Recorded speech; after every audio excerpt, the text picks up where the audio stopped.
Hello students, welcome to my channel Gyan Ganit. हमारा chapter चल रहा था एप्लीकेशन ऑफ ट्रिग्नोमेट्रिक। हमने उसके 6 क्वेश्चन किए थे। आज हम कर रहे हैं क्वेश्चन नंबर 7। क्वेश्चन नंबर 7 की स्टेटमेंट आपके पास सामने है। From A point on the ground, एक पॉइंट है, कहाँ से लिया है? ग्राउंड पे एक पॉइंट है। The angle of evaluation of the bottom and the top of A transmission tower fix. क्या कह रहा है? एंगल ऑफ इवैल्यूएशन बन रहा है, मतलब ग्राउंड से कोई व्यक्ति खड़ा है और वो एक टावर को देख रहा है, और उस टावर के टॉप पे भी और बॉटम पे भी वो एंगल ऑफ इवैल्यूएशन बन रहा है। जो ट्रांसमिशन टावर फिक्स है वो at the top of a 20 metre high building. कोई टावर है, वो एक बिल्डिंग के ऊपर है। भाई ये एक बिल्डिंग है जी, वो बोल दिया कि वो 20 मीटर है। जो बिल्डिंग है उसकी हाइट कितनी है? 20 मीटर। 20 मीटर बिल्डिंग के ऊपर वो टावर है। भाई ये टावर है। अब वो कह रहे हैं कि ये जो टावर का टॉप और बॉटम से दोनों से एंगल बन रहा है, एंगल ऑफ वैल्यूएशन बन रहा है, मतलब ग्राउंड पे यहाँ पे एंगल बन रहा होगा, और यहाँ से इस टावर के बॉटम से और टावर के टॉप से, टावर के बॉटम से और टावर के टॉप से दोनों से एंगल बन रहा है। एंगल क्या बन रहा है? 45 और 60 डिग्री। भाई देखो, एक चीज का ध्यान रखना है, काफी बच्चे क्या करते हैं, एंगल लिखने में गलती कर देते हैं। एंगल कहाँ है? एक ही पॉइंट पे एंगल बन रहा है। भाई कह रहे हैं कि देखो, पहले बॉटम बोला है, bottom and the top of, तो बॉटम बोला हुआ है तो पहले बॉटम का ही एंगल दिया होगा 45। ये बॉटम है यहाँ पे, तो ये 45 डिग्री एंगल। उसके बाद कह रहा है bottom and the top of A transmission tower, फिर उसके बाद टॉप की बात कर रहा है, तो लास्ट सेकंड नंबर पे हमारे पास दिया हुआ है 60। और अब यहां से भी अगर आपको समझ नहीं आता है तो आप ये देख सकते हो कि कौन सा एंगल बड़ा बन रहा है, कौन सा एंगल ज्यादा बड़ा है। छोटे वाला छोटा होगा, जो एंगल ज्यादा है ये वाला बड़ा है, तो ये एंगल कितना होगा? 60 डिग्री। ये छोटा है तो 45। एंगल में लिखते टाइम गड़बड़ नहीं करनी है, काफी बच्चे करते हैं ये गड़बड़, इसलिए मैं बता रही हूँ। वो क्या करेंगे, ऊपर वाला 45, अरे वो ये तो देख लो कम से कम कि कौन सा एंगल छोटा है कौन सा बड़ा है। ये तो आप देख सकते हो ना, अगर आपको स्टेटमेंट पढ़ के समझ नहीं आ रहा तो आप ये तो देख सकते हो कि कौन सा एंगल छोटा है कौन सा एंगल बड़ा है। छोटे वाले को 60 डिग्री, बड़े वाले को 45 डिग्री। ऐसा बहुत सारे बच्चे करते हैं, तो इस चीज को आपका ध्यान रखना है। अब वो कह रहा है कि वो जो 20 मीटर बिल्डिंग के ऊपर टावर है, और उस टावर की हमें क्या निकालनी है? हाइट निकालनी है। देखो, हमें ये h निकालना है, हमने उसको मेंशन कर लिया h। ये a b c d point. पहले हम छोटी वाली ट्रायंगल ले लेते हैं, ट्रायंगल बी सी डी में, in our triangle B C D में हमारे पास BC है 20 मीटर। अब जो थीटा दिया हुआ है वो कितना दिया हुआ है? 45। अब सोचोगे कि हम इसमें क्या निकाले, हमें तो हाइट ऑफ टावर निकालनी है ना। भाई इस ट्रायंगल में हम बेस निकाले या हाइपोटेनियस? देखो, हमें जो यहां से हमें इसकी हाइट निकालनी है टावर की, तो हमें तो बेस चाहिए ना। बड़ी वाली ट्रायंगल के लिए, जो बड़ी वाली ट्रायंगल ADC वाली ट्रायंगल है, उसके लिए बेस होना एक, दोनों चीजें नहीं है ना, परपेंडिकुलर है ना बेस है। एक चीज हो जाएगी तो हमारे पास हाइट आराम से निकल जाएगी। हाइपोटेनियस की हमें नहीं निकालना, हमें क्या निकालेंगे? बेस निकालेंगे इसमें। हम इसमें क्या निकालेंगे? बेस। और क्या लगाएंगे? tan 45। हमें क्या निकालना है? CD फाइंड आउट करना है। tan 45, tan थीटा क्या होता है? परपेंडिकुलर अपॉन बेस, तो यहाँ पे 20 अपॉन में CD। tan 45 1 है, तो ये भी हमारा कितना हो गया? CD क्रॉस मल्टीप्लाई करोगे तो 20 मीटर, मतलब जो बेस है वो भी कितना हो गया? 20 मीटर। ठीक है, अब आते हैं हम बड़ी वाली ट्रायंगल में, triangle ADC, inner triangle ACD। अब हमें ये पूरे निकालनी है। हमारी AC कितनी होगी? हम यहां से नीचे तक लेंगे ना पूरी। भाई ये पूरी बड़ी छोटी वाली ट्रायंगल नहीं लेनी, अब ये पूरी ACD ये ट्रायंगल लेनी है। तो इसकी जो हाइट है, पूरी लेंथ AC क्या होगी? h + 20। भाई इसको हमने AB को लेट किया है, BC कितनी है? 20। तो हम यहाँ पे हमारे पास AC क्या होगी? h + 20। ये होगी। थीटा हमारे पास गिवन है कितना 60 डिग्री, और यहां से हमारे पास सी डी भी कितना आ गया 20। पहली वाली ट्रायंगल से हमने थीटा लगाया tan थीटा, तो वहां से हमारे पास सी डी भी निकल के आ गया। तो यहाँ पे tan 60 h प्लस 20 अपॉन में 20, h प्लस 20 अपॉन में 20, tan 60 होता है √3, h प्लस 20 अपॉन में 20। हमें तो हाइट ऑफ टावर निकालनी है। अब यहाँ से क्रॉस मल्टीप्लाई कर दो, 20√3 is equal to H plus 20। यहाँ से h की वैल्यू क्या आ गई 20√3 माइनस 20। अब 20 आपने कॉमन ले लिया, √3 माइनस 1, ये आपके पास हाइट ऑफ टावर आ गई। बिल्कुल इजी है। क्या है भाई, एक टावर दे रखा है जो किसी बिल्डिंग के ऊपर है, और उस बिल्डिंग की हाइट दे दी 20 मीटर, और जो टावर के टॉप और बॉटम से एंगल ऑफ इवैल्यूएशन बन रहा है 45 और 60 डिग्री, 45 और 60 डिग्री। डायग्राम बन गया, क्वेश्चन इजीली हो जाएगा, बिल्कुल इजी है। अब देखते हैं क्वेश्चन नंबर 8। क्वेश्चन नंबर 8 भी सेम इसी के जैसा है। देखो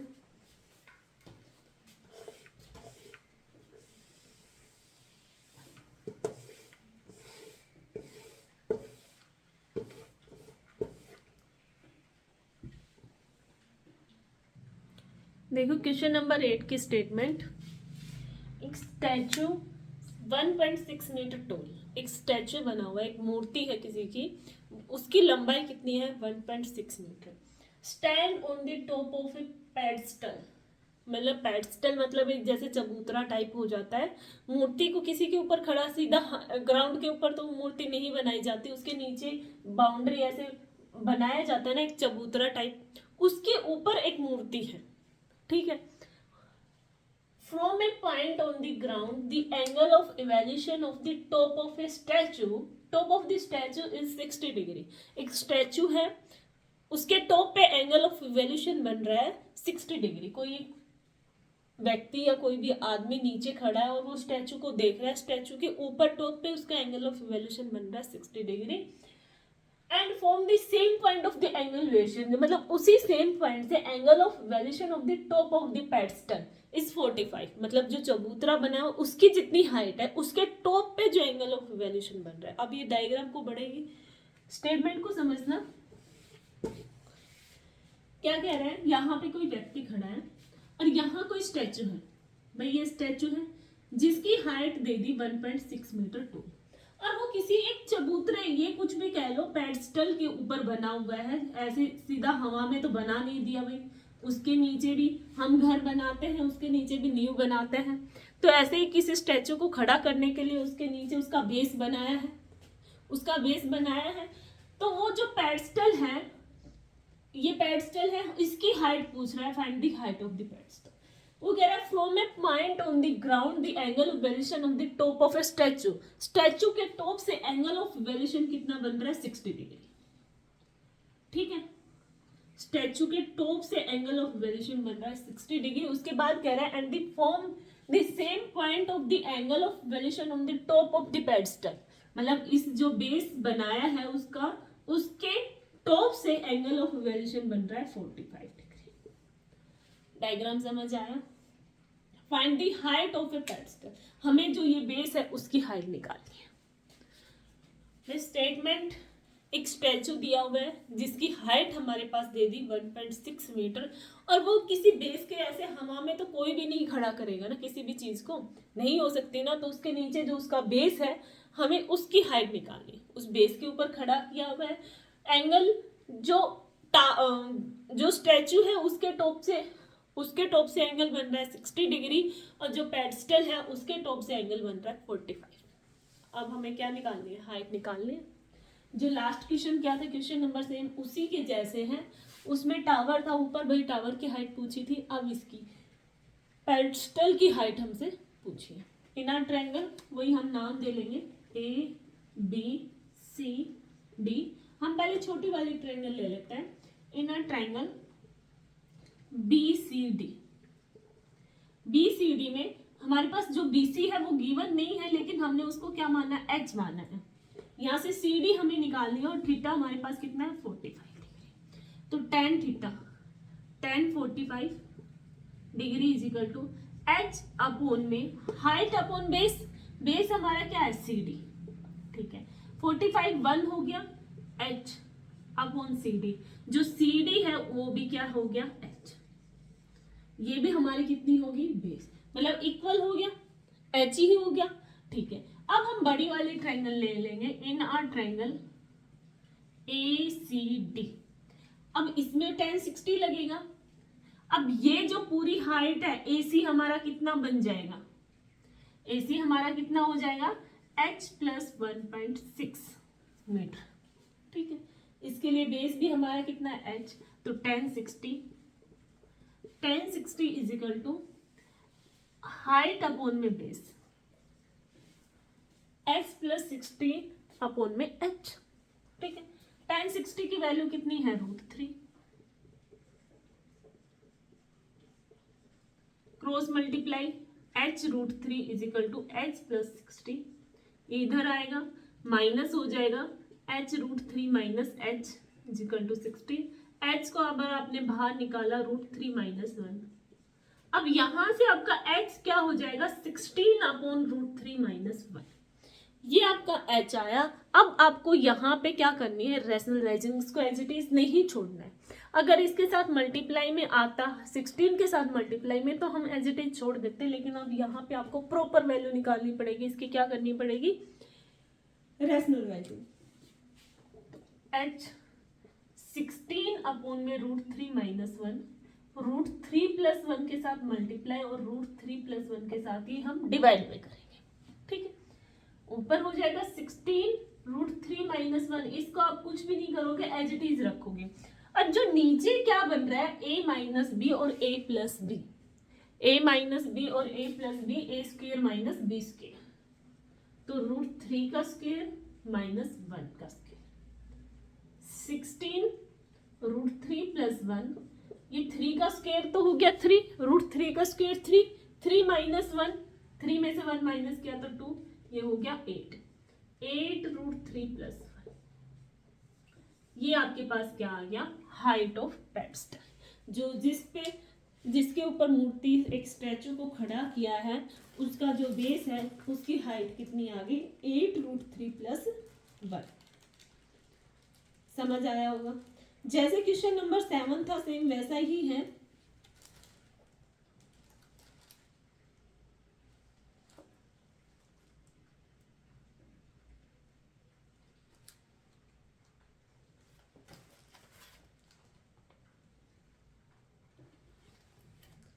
क्या हुआ, इसमें पहले स्टैचू है उसकी हाइट हमें दे दी, और स्टैचू के टॉप से और जो पेडस्टल है उन दोनों के टॉप से एंगल ऑफ वेरिएशन बन रहा है 60 और 45 डिग्री, ठीक है। और वहां से हमें इसके बेस की, जो स्टैचू के नीचे जो बेस बना हुआ है उसकी हमें हाइट निकालनी है, इजीली निकल गया। अब करते हैं हम question number next, question number 9।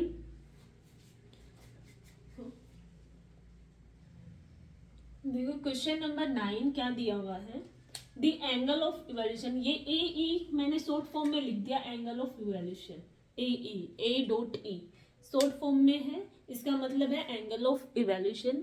The angle of evolution of the top of A building from the foot of the tower. क्या कह रहा है कि एक बिल्डिंग है और एक टावर है, भाई वो कह रहा है कि बिल्डिंग के टॉप से बिल्डिंग टावर के फुट पे एंगल ऑफ इवोल्यूशन बन रहा है, मतलब दोनों अपोजिट डायरेक्शन में होगी। भाई एक यहाँ पे है और एक बिल्डिंग, एक साइड बिल्डिंग है और एक साइड टावर है। ये इसको हमने मान लिया कि ये बिल्डिंग है, ये हमारा टावर है, ये हमारा टावर है और ये हमारी बिल्डिंग है। बिल्डिंग के टॉप से foot of the tower, tower के फुट पे एंगल ऑफ इवोल्यूशन बन रहा है 30 डिग्री, ठीक है। The angle of variation of the top of A tower from the foot of the building. अब कह रहे हैं कि जो टावर के टॉप से और foot of the building angle of variation बन रहा है 60 डिग्री, एंगल ऑफ वेरिएशन बन रहा है 60 डिग्री, ठीक है। If the tower is 50 metre height, हमने टावर इसको माना है, टावर की हाइट है 15 मीटर, ठीक है। Find the height of the building, building की हाइट निकालनी है, find the height of the. देखो अब यहाँ स्टेटमेंट में आप गड़बड़ी क्या करोगे, एंगल को सीधा, भाई हमने ये टावर ले लिया, सॉरी ये बिल्डिंग ले ली, हमारा एंगल यहाँ पे 30 बन रहा है, यहाँ पे 60 बन रहा है। अब किसी को भी आप 50 देख लोगे, आप ये नहीं देखोगे कि आपने किसको टावर मानना है, किसको बिल्डिंग मानना है। आप किसी एक को 50 मीटर लिख लोगे, मतलब किसी एक की हाइट, और दूसरे, फिर यहाँ पे आपका आंसर गड़बड़ आएगा। आपको पहले ध्यान से देखना है हमने कौन सी साइड बिल्डिंग ली है, कौन सी साइड टावर लिया है। बिल्डिंग के टॉप से टावर की फुट पे एंगल जो है वो 30 डिग्री का है। अब टावर के टॉप से बिल्डिंग के फुट पे जो एंगल बन रहा है वो 60 डिग्री का है। ठीक है, अब क्या करना है, हाइट ऑफ द बिल्डिंग निकालनी है। अब हम इसको नाम दे देते हैं ABCD। ठीक है, अब यहां से हमें दोनों में BC कॉमन है। अब हम ये ट्रायंगल ले लेते हैं, इनर ट्रायंगल ABC में ये एंगल कितना है 30 डिग्री। हाइट अपॉन में बेस, बेस क्या आ जाएगा BC। अब यहां से हम BC किसी एक की वैल्यू निकालेंगे, √3 हो गया 1/√3, tan 30 H अपॉन में BC। यहाँ पे क्या बना, tan 30 1/√3 H अपॉन में BC। अब हम क्रॉस मल्टीप्लाई करवा लोगे तो यहाँ से जो BC आएगा वो क्या आएगा H√3। जो BC की वैल्यू आई है वो कितनी आई है H√3। ठीक है, अब हमारी दूसरी जो ट्रायंगल है वो कितनी है B, ये वाली ट्रायंगल लेंगे, इन ट्रायंगल BCD में एंगल हमारा 60 डिग्री है। यहाँ पे हाइट हमारे पास दी हुई है, बेस हमें नहीं पता, tan 60 H अपॉन में BC। सॉरी यहाँ पे H आपकी हाइट आपके पास दी हुई है 50 अपॉन में BC। अब tan 60 √3। अब यहाँ पे आपको क्या करना है, जो BC हमने पहली वाली जो ट्रायंगल है वहां से हमने BC निकाल ली थी, हम BC की वैल्यू यहाँ पे डाल देंगे 50 अपॉन में H√3। ठीक है, ये इधर क्रॉस मल्टीप्लाई में आप करा दो तो ये क्या हो जाएगा H√3 into √3 is equal to 50। ठीक है, ये 3H हो जाएगा, मल्टीप्लाई करोगे। अब H ये 3 जो है उधर डिवाइड में जाएगा 50 अपॉन में 3 और ये आ जाएगा 16.6 ये चलता जाएगा और ये आपकी हाइट कितनी आ गई 16.6 मीटर आ गई, हाइट ऑफ द बिल्डिंग।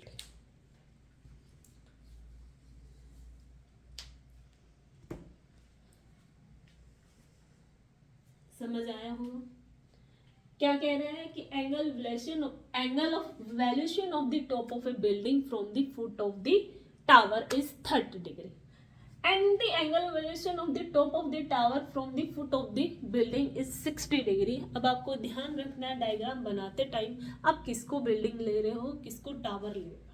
ठीक है, फिर उसके हिसाब से आपको एंगल ऑफ वैल्यूएशन बनाना है।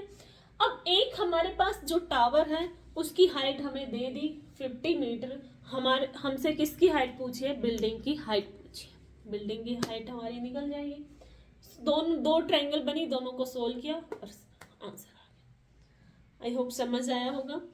ये चैप्टर बड़ा ही आराम से चलने वाला चैप्टर है, स्टेटमेंट को समझने वाला चैप्टर है।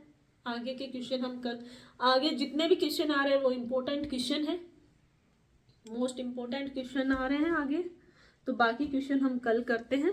आज के लिए इतना ही। Thank you so much, have a nice day. अगर वीडियो आपको पसंद आए तो लाइक और शेयर जरूर।